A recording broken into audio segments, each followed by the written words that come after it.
नमस्कार, मैं doctor Shambhu Sanskrit era में आपका हार्दिक स्वागत है। पूर्व की कक्षाओं में हम सभी ने वर्णों का परिचय प्राप्त किया था और वो 3 लेक्चर में वर्ण प्रकरण समाप्त हुआ था। आप चाहें तो आई बटन में जाकर उस वीडियो को देख सकते हैं या डिस्क्रिप्शन में भी चेकआउट कर सकते हैं। आज संधि प्रकरण के साथ उपस्थित हैं और संधि प्रकरण का प्रथम लेक्चर होगा संधि का सामान्य परिचय, जिसके अंतर्गत संधि की परिभाषा, संधि को समझने के लिए कुछ महत्वपूर्ण उदाहरण और साथ में देखेंगे संधि की सामान्य प्रक्रिया। तो चलिए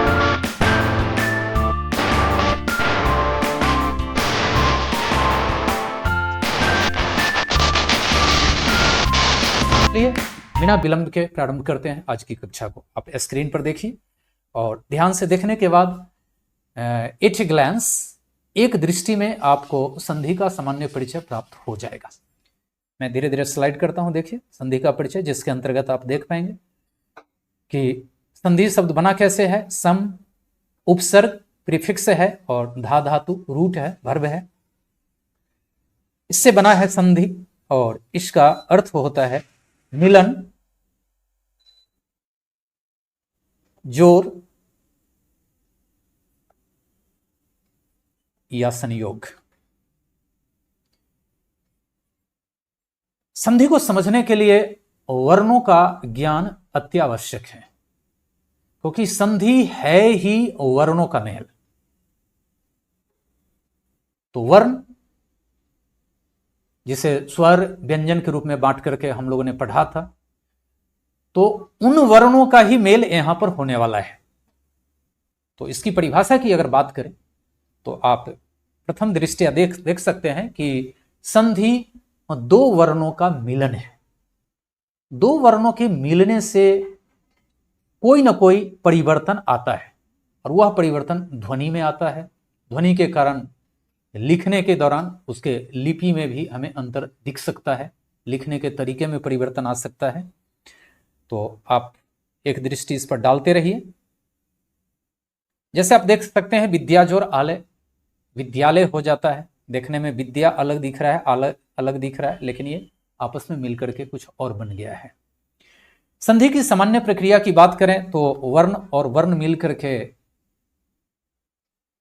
कोई ना कोई परिवर्तन लाता है और यह होता है ध्वनि संपर्क, और फिर ध्वनि में परिवर्तन आता है और संधि के रूप में एक नया शब्द हमारे सामने आ जाता है। इसे और आगे देखिए, देखते रह सकते हैं कि एक अलग वीडियो में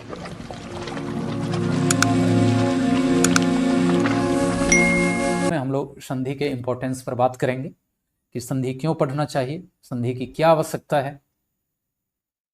तो आज आपके सामने कुछ उदाहरण है जिससे हम संधि को समझने का प्रयास करेंगे। देखिए, देव जोर आलय, देवालय। अगर हम देवालय का वर्ण विच्छेद करें तो ये किस रूप में हमारे सामने दिखता है।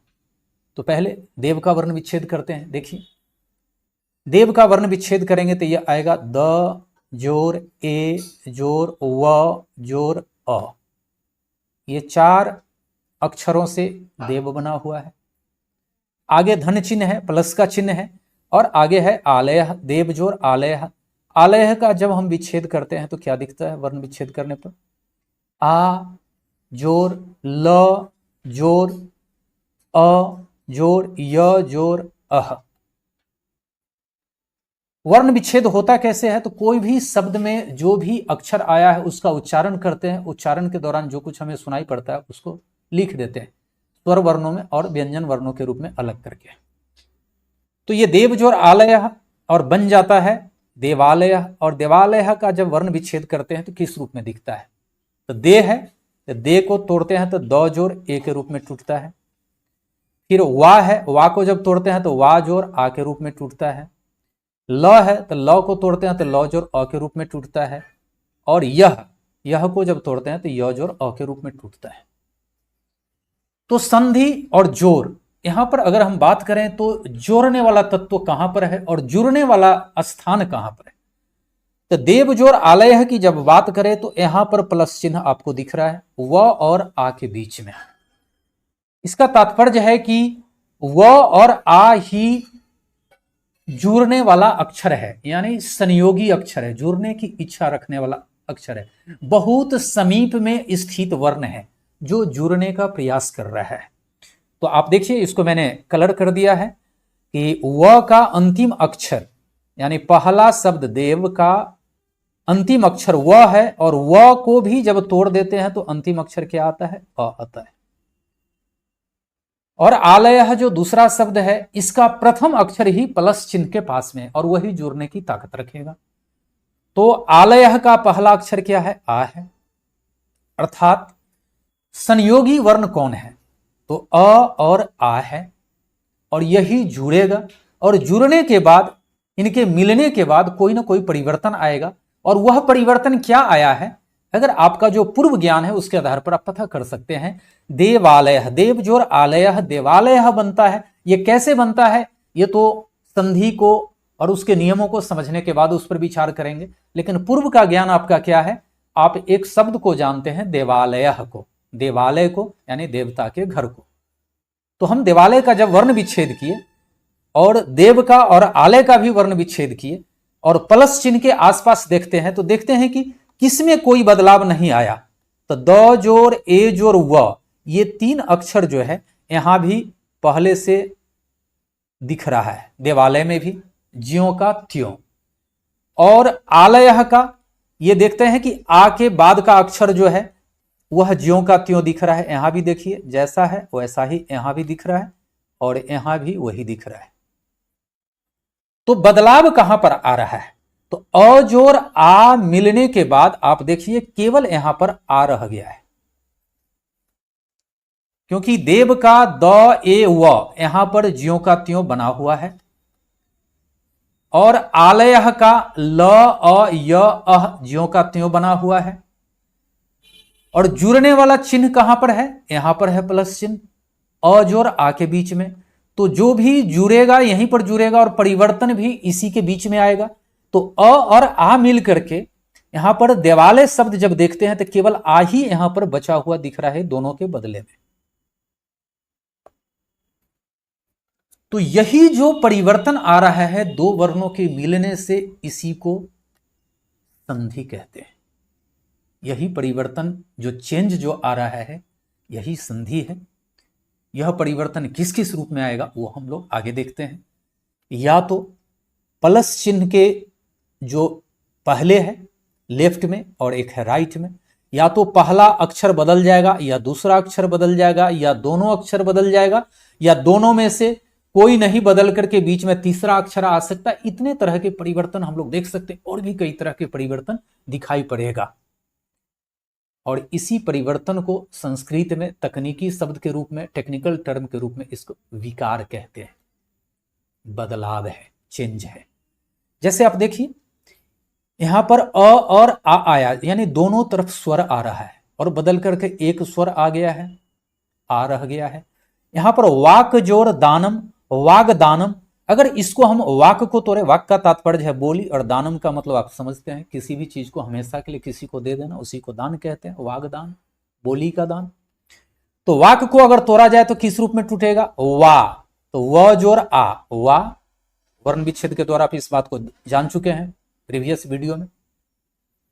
और दानम, तो दानम को अगर तोड़ेंगे तो दा, तो द जोर आ, न तो न जोर अ, और म है तो म को केवल लिख दिए। और जुड़ने वाला चिन्ह कहां पर है? धन चिन्ह, यहां पर क और द के बीच में है, यानी वाक और दा, वाक का क और दानम का दा, इन दोनों के बीच में ही जुड़ने वाला, यानी कह सकते हैं बाइंडिंग पार्ट यहीं पर है, जुड़ने वाला पार्ट यहीं पर है। तो क और दा में ही संधि होने वाली है, यही दो अक्षर में परिवर्तन आने वाला है।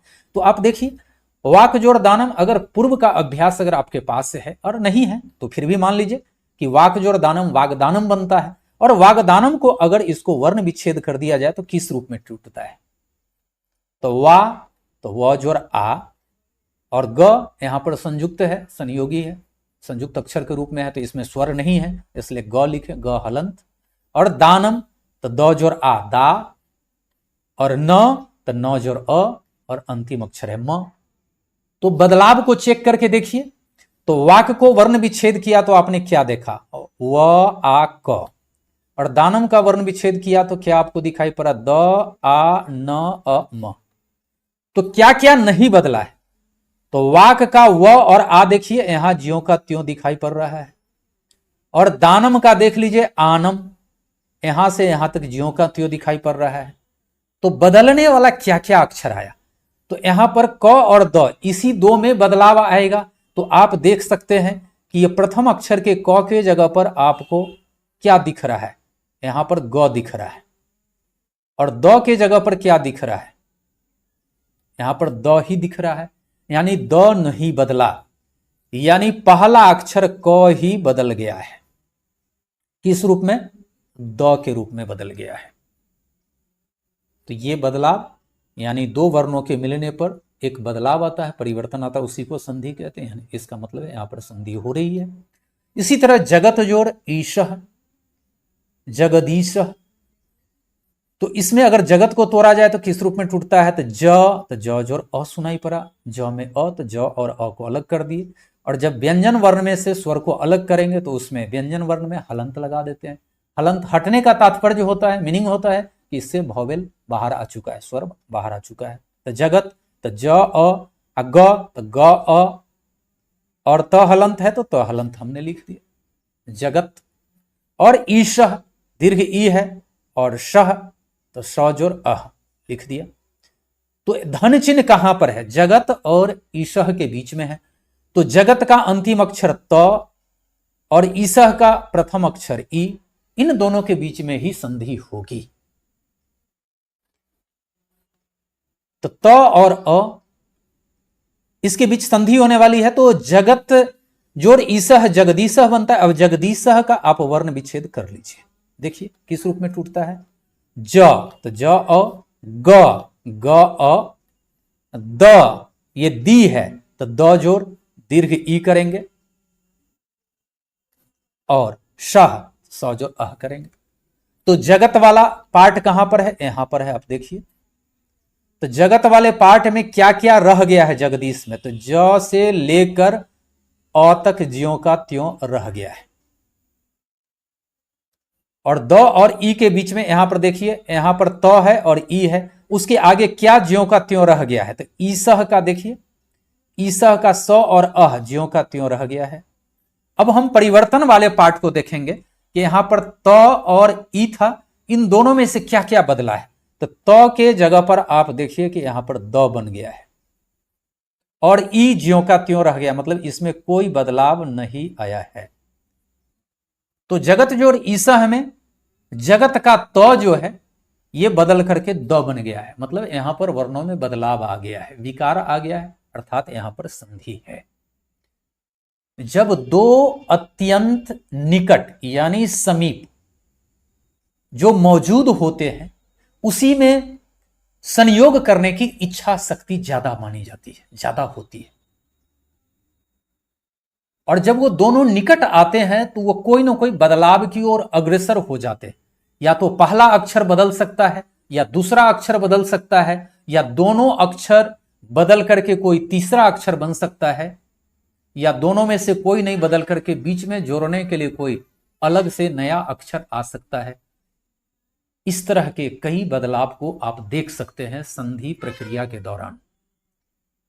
तो इस तरीके से अगर संधि को कहा जाए कि संधि क्या है, तो चलिए देखते हैं। अभी तक आप काफी कुछ समझ चुके हैं कि संधि मेल का नाम है, मिलन का नाम है, दो वर्णों के जुड़ने का नाम संधि है। इसको अंग्रेजी में यूफोनिक कॉम्बिनेशन भी कहते हैं। तो अगर संधि को परिभाषित किया जाए एकदम संक्षिप्त तरीके से, तो अभी तक आपने क्या क्या देखा है कि आपस में पहला उदाहरण में आपने देखा अ और आ मिल रहा है, यानी दोनों तरफ स्वर आ रहा था। वागजोर दानम में आपने देखा यहां पर क है और द है, दोनों तरफ व्यंजन आ रहा था। और जगत जोर ईसह में आपने देखा एक तरफ व्यंजन है और दूसरे तरफ स्वर है, यानी स्वर व्यंजन का कॉम्बिनेशन हो रहा है। कहीं पर व्यंजन व्यंजन का कॉम्बिनेशन हो रहा है और कहीं पर स्वर स्वर का कॉम्बिनेशन हो रहा है। इसके अलावा और भी कई कॉम्बिनेशन आपको दिखेंगे, वो संधि के भेद में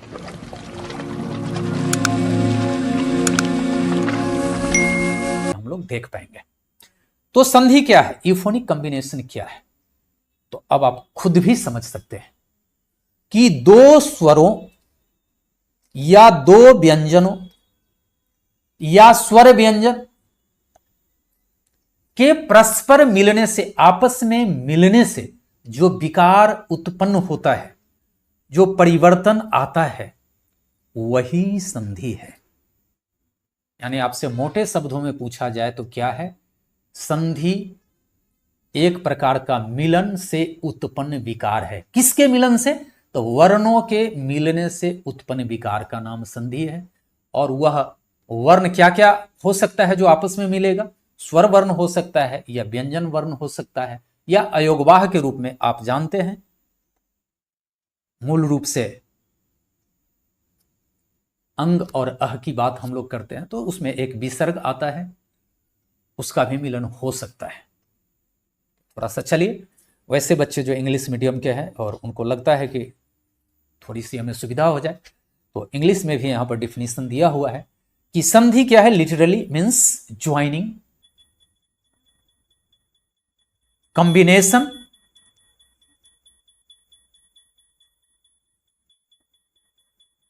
अलायंस।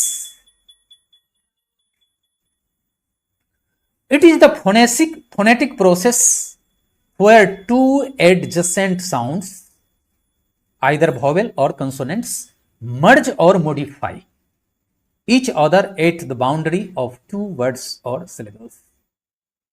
सीधा सीधा मीनिंग देख रहे हैं कि संधि का मीनिंग है ज्वाइनिंग, कॉम्बिनेशन या अलायंस। यह एक फोनेटिक प्रोसेस है, ध्वनि का प्रोसेस है, जहां दो निकट में मौजूद साउंड्स जो है या तो वॉवेल हो सकते हैं या कंसोनेंट हो सकते हैं, या तो मर्ज हो जाते हैं या वो मॉडिफाई हो जाते हैं, उसका रूप बदल जाता है। कहां पे, तो प्रथम वर्ड का लास्ट लेटर और सेकेंड वर्ड का फर्स्ट लेटर आपस में मिलते हैं। According to Panini's Sanskrit grammar Ashtadhyayi, the core concept relies on परः सन्निकर्ष सन्निधा। अर्थात मीनिंग क्या है, the extreme proximity of letters leads to a phonetic transition और सन्निहिता, that is called sandhi. Core definition and mechanism क्या है, when two words come together, the last sound of the first word and the first sound of the second word collide. This proximity triggers a phonetic alteration. Alteration means vikar, resulting in a unified compound form. This is called संधि। संधि की सामान्य प्रक्रिया अगर हम बात करें, अभी तक आप लोगों ने क्या देखा, क्या महसूस किया, तो इसमें दो वर्ण आपस में मिलते हैं। जैसे आप देख सकते हैं, राम जोर इंद्र, राम का अंतिम अक्षर म का अ और इंद्र का प्रथम अक्षर ई, ये दो वर्ण आपस में मिल रहे हैं। जब आप उच्चारण करते हैं तो यहां पर एक ध्वनि संपर्क स्टार्ट होता है, दो वर्णों का मिलन होता है, यानी दो ध्वनि के मिलने से एक अलग परिवर्तन हमें महसूस होता है, साउंड चेंज होता है और संधि के कारण एक नया शब्द हमारे सामने आ जाता है। आप इस रूप में समझ सकते हैं, राम जोड़ इंद्र क्या बन जाता है, रामेंद्र। और इसके बारे में गहनता के साथ अध्ययन करते हैं। देखिए, अभी तक आप काफी कुछ समझ चुके होंगे। अब ये देखते हैं कि जो ये परिवर्तन जो आता है प्रथम और द्वितीय वर्णों के मिलने से, ये परिवर्तन किस किस रूप में सामने आता है। थोड़ा ये गहन अध्ययन, डीप नॉलेज, इसकी आवश्यकता है, खास करके कॉम्पिटिटिव एग्जाम्स के लिए और सीबीएसई, आईसीएसई बोर्ड या स्टेट बोर्ड्स के जो परीक्षार्थी हैं उनके लिए भी इंपॉर्टेंट है। यह विकार यह अल्ट्रेशन किस रूप में हमें दिखता है? दोनों वर्णों के एक आदेश के रूप में। आदेश का मतलब है ऑर्डर, और ऑर्डर जबरदस्ती आता है। शत्रुवत आदेश ऐसा कहा गया है व्याकरण के सूत्रों के रूप में। शत्रुवत, शत्रु की तरह ये जबरदस्ती आ जाता है, बलात् जबरदस्ती आ जाता है, मतलब ये इंतजार नहीं करेगा। यानी दो वर्ण जब आपस में मिलेंगे तो एक वर्ण आ जाएगा, एक आदेश हो जाएगा। उदाहरण में आप देख सकते हैं, जैसे रमाजोर ईसह रमेश, इसको उदाहरण को तेज और अपी तेपी, शकजोर अंधु शकंधु, लेकिन एक उदाहरण इसमें से लेते हैं रमाजोर ईशह का। और इस उदाहरण को बहुत ध्यान से देखिए। आज एकदम निश्चित रूप से आप संधि को बहुत अच्छे से समझ जाएंगे, और संधि के उदाहरण को देख करके भी आगे चल करके आप संधि को पहचान लेंगे कि यह किस प्रकार की संधि है और इसमें कहां क्या परिवर्तन हो रहा है, ये आपको दिख जाएगा आसानी से। एक आदेश का उदाहरण देखते हैं। एक आदेश आ जाएगा, दो वर्णों की जगह पर एक वर्ण आ जाएगा, देखते हैं। और वह वर्ण जो होगा दोनों से अलग होगा। रमा को तोड़ के देखिए, वर्ण विच्छेद करके देखिए, तो र जोर अ, मा, म जोर आ, और प्लस का चिन्ह यहां पर है, तो आप देखिए। और इधर है दूसरा शब्द जो है ईश, तो ई दीर्घ ई है और श जोर अ। तो संधि कहां पर होने वाली है? तो जहां पर दो पद जो है, जो दो शब्द जो हैं आपस में कहां पर जुड़ रहे हैं, तो जहां पर धन चिन्ह प्लस चिन्ह दिख रहा है उसके दोनों तरफ, लेफ्ट का पहला लेफ्ट में देख लेंगे और राइट का, दोनों तरफ के वर्ण को, पहला पहला वर्ण को उठा लेंगे। तो प्लस चिन्ह के जस्ट पहले कौन सा अक्षर है? आ है, और ईसा प्लस चिन्ह के जस्ट बाद कौन सा अक्षर है? ई है। तो जुड़ने वाले अक्षर कौन है, मिलने वाले अक्षर कौन है? तो आज और ई है। तो रमाज और ईश ये मिलकर के बन जाता है रमेश। ये कैसे बनता है? इसके लिए तो नियम है। जब संधि के भेद और संधि के नियमों को पढ़ेंगे, जो कि अलग से वीडियो इसके लिए बनेगा, अभी केवल आज हम लोग संधि का परिचय प्राप्त करेंगे। संधि क्या है इसको समझने का प्रयास कर रहे हैं। तो रमेश बन गया। तो देखिए कि रमेश को जब हम वर्ण विच्छेद करते हैं तो र जोर अ, में तो म जोर ए, ये सुनाई पड़ रहा है, और श तो श जोर अ, बन गया रमेश। तो इस तरीके से आप देखिए कि यहां पर मिला था अ जोर आ जोर ई, तो क्या क्या परिवर्तन के बिना रह गया? तो र अ म, यहां पर देखिए रमेश में र अ म, यहां पर कोई चेंज नहीं आया है। रमा में भी र अ म ज्यों का त्यों रह गया है। और ईसह में भी देखिए कि यहां पर स और अ ज्यों का त्यों, यहां पर कोई बदलाव नहीं दिखा है। तो बदला है, और यहां पर म भी ज्यों का त्यों रह गया है। तो केवल आ और ई के जगह पर केवल ए बदल करके आ गया है। तो न तो यहां पर आ दिख रहा है, न यहां पर ई दिख रहा है, और दोनों के जगह पर एक अलग ही नया ऑर्डर के रूप में, आदेश के रूप में एक नया अक्षर आ गया है, वह ए है, और ये बन गया है रमेश। अब मिला दीजिए, र और अ मिलकर के र बन जाएगा, म और ए मिलकर के में, जैसा वॉवेल का साउंड आएगा उसको, उसके उच्चारण को, व्यंजन के उच्चारण को वैसा बना देगा। मौज और ए तो में हो गया, और श और अ स रह जाएगा। तो एकादेश का उदाहरण क्यों है कि न तो पहला वर्ण रहा न दूसरा वर्ण रहा, और दोनों की जगह पर एक नया वर्ण आ गया है। यही आदेश है, एक आदेश, एकादेश। इसको आप मिला सकते हैं, र अ म, तो यहां पर बन क्या गया है? र अ र बन गया, म ए में बन गया, और श अ स बन गया। इस तरह से रमेश बन गया है। दूसरे तरह का परिवर्तन आपको किस रूप में दिखेगा? तो कभी एक ही विकृति के रूप में, जैसे यदि जोर अपि यद्यपि, वाक जोर ईशः वागीशः, यह एक ही विकृति का उदाहरण है। इस उदाहरण को भी तोड़कर समझते हैं। देखिए,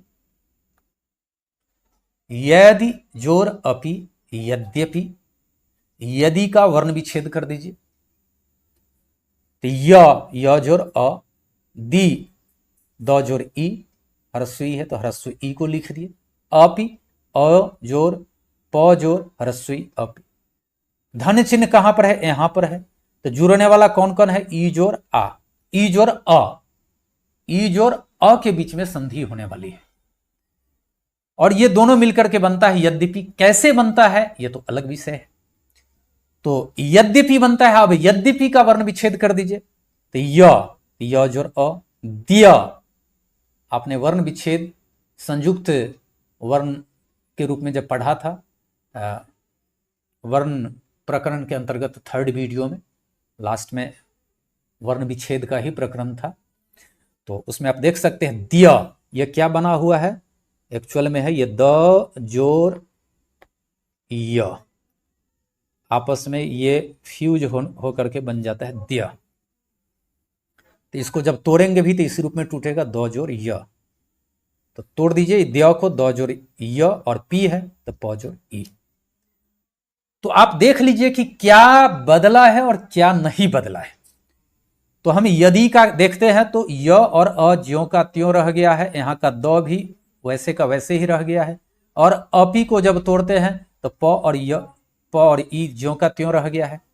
तो देखिए क्या क्या बदला है, तो ई और अ जो है ये दोनों ही कंप्लीटली चेंज हो गया है, और क्या बन गया है,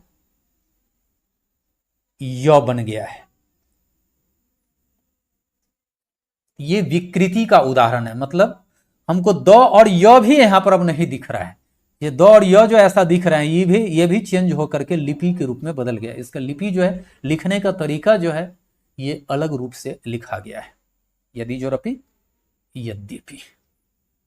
तो अब आप इसको फिर से मिला दीजिए, यदि, तो जहां तक नहीं बदला है तो देखिए य बन गया, और द और य को मिलाएंगे तो द और य को मिलाएंगे तो इस रूप में दिखेगा, तो बिल्कुल ये विकृति हो गई है इसमें। तो द्य और प जोर ई लास्ट में रह गया है, इसमें कोई बदलाव आया नहीं था, यहां भी नहीं बदला था तो यहां भी नहीं बदले हमने, तो यहां प जोर ई को केवल बदल के लिख दिए तो पी हो गया, सबको मिला दीजिए तो बन जाएगा यद्यपि।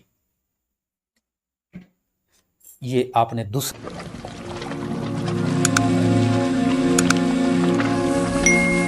परिवर्तन देखा दो वर्णों के मिलने पर, एक जगह एक आदेश देखा, एक जगह देखा कि विकृति आ गई, मतलब कंप्लीटली चेंज हो गया। तीसरा परिवर्तन आप किस रूप में देख सकते हैं, दोनों की विकृति हो जाएगी। इसका उदाहरण देखिए, तत्जोड़ हितम बन जाता है तद्धितम, तत्जोड़ हितम तद्धितम। तत् को तोड़ दीजिए वर्ण विच्छेद के रूप में, तो त जोड़ अ, और ये त हलंत ही रहेगा क्योंकि इसमें तो स्वर है नहीं। हितम तो ही, ह जोड़ ई, त जोड़ अ और म। संयोगी वर्ण कहां पर है, तो प्रथम शब्द का अंतिम अक्षर त और द्वितीय शब्द का प्रथम अक्षर ह, क्योंकि ह जोड़ ई तो आगे चला गया, तो त और ह में मेल होना है यहां पर। तो ये मिलने के बाद एक्चुअल में बनता है तद्धितम। कैसे, तो वो तो नियम से पता चलेगा, लेकिन अगर आप मान लेते हैं तत्जोड़ हितम तद्धितम है, तो ये बदलाव किस रूप में दिख रहा है, कैसे बदल गया है। तो तत् को त अ, तो यहां देखिए तद्धितम को भी तोड़े तो त और अ ज्यों का त्यों रह गया, और ये जो तोड़ेंगे तो इसमें क्या क्या सुनाई पड़ रहा है, तद्धितम, तद्धितम, तो क्या क्या सुनाई पड़ा, तो हम इसको थोड़ा सा अलग से करके आपको सुना देते हैं। त जोर अ, और ये जो द ध जो लिखते हैं ना तो ये होता है तद, तद्धितम, पहले द सुनाई पड़ता है, तद्धितम, तद्धितम, तो फिर ध सुनाई पड़ा, उसके बाद उसमें ई सुनाई पड़ता है तो छोटी ई लिख देते हैं, तद्धितम, तद्धितम। और त और अ तो आपको क्लियर है, पता है, लिख दीजिए केवल तम, तद्धितम। तो ये परिवर्तन आपको त अ यहां कुछ नहीं बदला, ये त जो है यहां पर द के रूप में दिख रहा है, ये त जो है बदल करके क्या हो चुका है, द हो चुका है। और ये ह जो है, ये ह भी हमें नहीं दिख रहा है, यहां से ज्यों का त्यों दिख रहा है, देखिए यहां से यहां तक ज्यों का त्यों है, और ह बदल करके क्या हो गया, तो देखिए ह बदल करके ध बन चुका है। ये यहां पर दोनों में ही विकृति आ गई, त जो है त नहीं रहा, त बदल करके विकृत होकर के द बन गया, और ह भी ह नहीं रहा, ह बदल करके ध बन गया है। यानी ये दोनों पार्ट में, दोनों अक्षरों में विकृति का ये उदाहरण है। तो और भी कुछ कुछ बदलता है जो कि आप जानेंगे। उम्मीद करते हैं कि इतना तो समझ में आ गया है कि संधि दो वर्णों का मेल है, चाहे पहला वर्ण बदल जाए या दूसरा वर्ण बदल जाए या दोनों वर्ण में विकार आ जाए या पहला वर्ण विकृत हो जाए या दूसरा वर्ण विकृत हो जाए, आप अपने हिसाब से सोच सकते हैं, अलग अलग उदाहरण के द्वारा इसे समझ भी सकते हैं। संधि पद निर्माण, एक्चुअल में संस्कृत में पद कहा जाता है मीनिंगफुल वर्ड को, जिसमें विभक्ति लगी हुई होती है, और हिंदी में जब कारक के चिन्ह के साथ आ जाता है कोई शब्द तो वो मीनिंगफुल बन जाता है।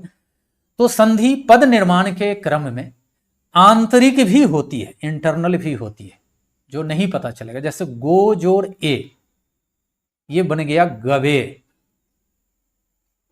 ये भीतर में ही इसमें संधि हो गई है। अभी दिख ही नहीं रहा है कि ओ का क्या हो गया है, और ए तो हमें दिख रहा है, लेकिन गो जो है वो अब में बदल गया है, तब तो गवे बना है, गौ जोर अब।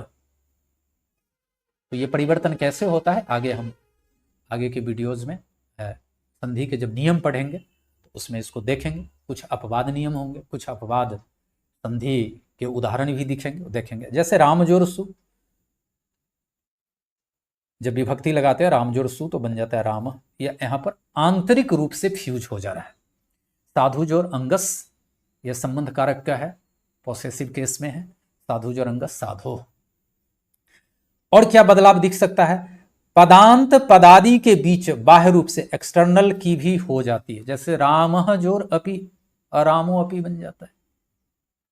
मुनि जोर अस्ति, मुनिरस्ति बन जाता है। यह केवल इंट्रोडक्शन क्लास है, आगे जब उदाहरण देखेंगे तो नियम के साथ इसको समझने का प्रयास करेंगे।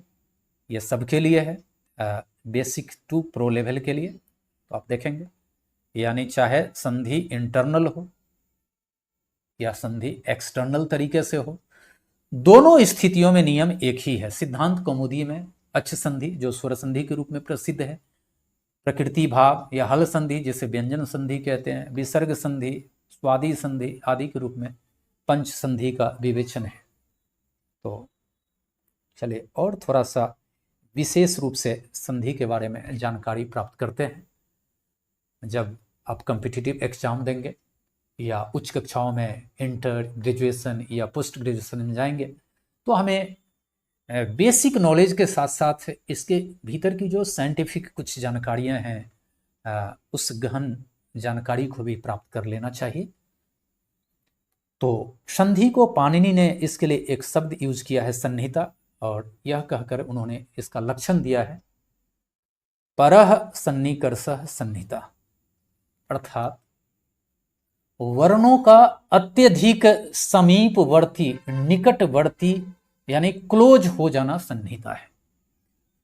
वेदों में एक पद का अंतिम वर्ण और दूसरे पद के यानी शब्द के प्रथम वर्ण के अत्यंत समीप आकर शीघ्र उच्चारण के लिए उपयोगी होता था। ये फ्यूज हो जाना, ये आपस में मिल जाना, इससे बोलने में सुविधा होती थी, और वही सन्निहिता पाठ कहलाता था।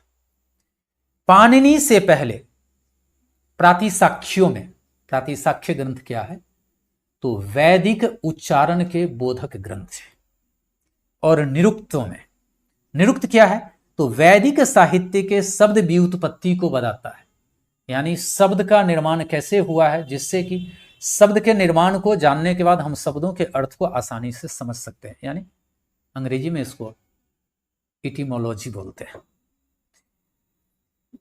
तो पाणिनि से पहले प्रातिसाख्य ग्रंथों और निरुक्त में पद पाठ के मौलिक रूप को सन्निहिता कहते थे। पद प्रकृति ही सन्निहिता, कुल मिलाकर के सन्निहिता में पदों की बाह्य संधि पर ही बल था कि आपस में दो पद आते थे, उसको आपस में जोड़ करके उच्चारण को हम आसान बना लेते थे, तो केवल बाह्य रूप से जोड़ देते थे। पद रचना के विश्लेषण के क्रम में पाणिनि ने आंतरिक संधि को भी समाविष्ट कर लिया, और इस आंतरिक, यद्यपि इनका नाम भी सन्निहिता ही इन्होंने दिया, वेदों के क्रम में बाह्य रूप से जो जुड़ जाता था उसको संहिता कह दिया उच्चारण की सुविधा के लिए, लेकिन पाणिनि ने आंतरिक संधि में भी इस बात को समाविष्ट कर लिया और उसका भी नाम इन्होंने भी संहिता ही रखा। वस्तुतः वर्णों के योग से कहीं पर भी इसका मतलब है पद, और पद कहते हैं सार्थक शब्द को, मीनिंगफुल वर्ड को। तो वर्णों के योग से कहीं पर भी पद के भीतर या पद के बाहर यदि विकार हो रहा है, परिवर्तन हो रहा है, तो वह संधि है।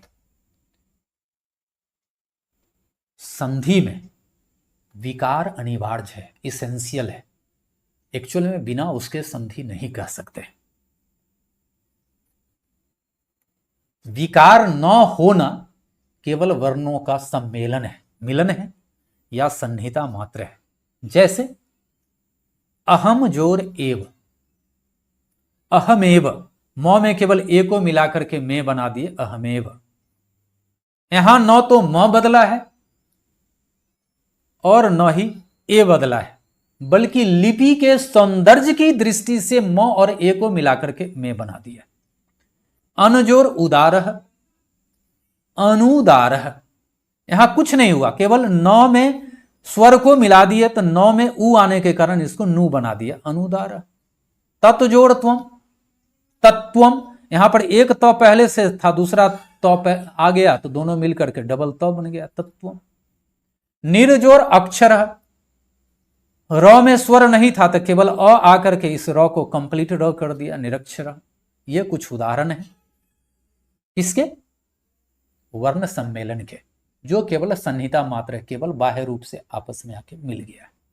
यहां पर कोई परिवर्तन नहीं हुआ है, कोई विकार नहीं आया है। किंतु अगर यह कह दे निहिजोर अक्षर, यहां ध्यान से देखिएगा, यहां था निर्जोर अक्षर, निर्जोर अक्षर, लेकिन यहां पर क्या है, निहिजोर अक्षर, और इससे यदि निरक्षर बना है तो यहां पर संधि है, क्योंकि ये विसर्ग का ये बदल करके र में बदलाव आ गया है। यहां पर विसर्ग अब नहीं रहा और विसर्ग की जगह पर र दिख रहा है, र हलंत दिख रहा है, और र में ये अ मिल करके पूरा र बना दिया है, इसलिए निरक्षर बन गया है। बुरा नहीं मानेंगे। कुछ लोग भ्रमवश वर्ण सम्मेलन को संधि समझकर त्वमपि, त्वमेव, धनमस्ति इत्यादि अभिव्यक्तियां देकर यहां संधि विच्छेद का प्रश्न उठा देते हैं, लेकिन यहां पर कोई संधि नहीं है। यहां अधिकतम अगर आप कहें तो पद विच्छेद कह सकते हैं। उम्मीद करते हैं कि संधि के बारे में जो कुछ भी बातें आज की गई, इसमें काफी कुछ आप समझ चुके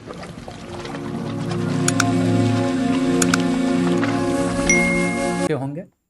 तो अभी तक आपने क्या देखा? अभी तक आपने देखा कि संधि में दो अक्षर जब मिलते हैं और दो वर्णों की बात करेंगे तो वर्ण या तो स्वर होंगे या व्यंजन होंगे, कुछ जगह पर विसर्ग होंगे, वो भी पहले पार्ट में। तो स्वर के साथ यदि स्वर को मिला दिया जाए तो आप स्वर वर्ण के आधार पर संधि का नाम स्वर संधि रख सकते हैं। अगर पहले पार्ट में अगर स्वर अक्षर आ जाए और आगे भी अगर स्वर अक्षर अगर आपको दिख जाए तो यहां पर जो संधि का नाम होगा वो स्वर संधि, जो संधि आप बोलेंगे उस संधि का नाम होगा स्वर संधि। इसी तरीके से आप समझ जाइए, यानी हमें पहला अक्षर का केवल ध्यान रखना है कि संधि जो प्लस चिन्ह से पहले वाला जो अक्षर है, यानी प्रथम शब्द का अंतिम अक्षर, आगे वाले का हमें विचार नहीं करना।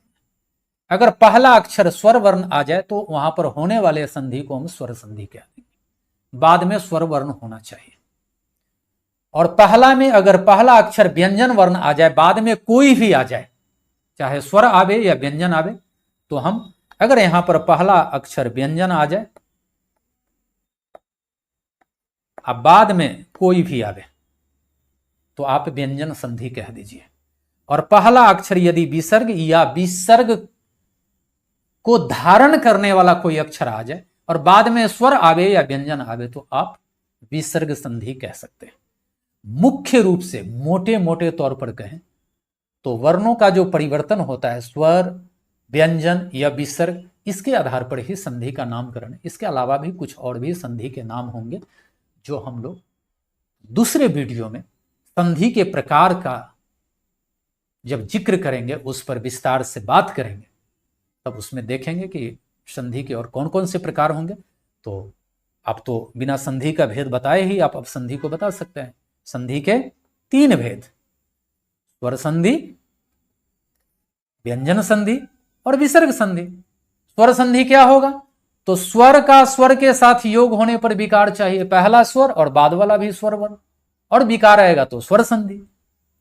व्यंजन संधि में व्यंजन के बाद पहला वर्ण व्यंजन होना चाहिए और बाद में स्वर हो चाहे व्यंजन हो, अगर विकार उत्पन्न होगा तो व्यंजन संधि कह देंगे। विसर्ग संधि में विसर्ग के बाद या तो स्वर आवे या व्यंजन आवे, और विसर्ग में यदि परिवर्तन आ जाता है तो विसर्ग संधि कहेंगे। स्वर संधि के ही क्रम में प्रकृति भाव, यानी यह संधि का अभाव। प्रकृति भाव का मतलब है नेचुरली जैसा है वैसा रह जाना, मतलब ज्यों का त्यों, बिना उसमें कोई बदलाव के। तो इसमें जुड़ने वाले पद प्रकृति भाव में पूर्ववत रह जाते हैं, एज इट इज रह जाते हैं, इसलिए उसको प्रकृति भाव संधि कहते हैं। और भी संधि के कई प्रकार हम लोग देखेंगे, लेकिन आज की कक्षा यहीं तक है। आगे अगले वीडियो में हम लोग संधि के प्रकार पर चर्चा करेंगे और चाहेंगे कि छोटे से छोटे वीडियो में हम लोग काम करें। तो इसी के साथ आज की यह कक्षा समाप्त होती है। धन्यवाद, थैंक यू वेरी मच।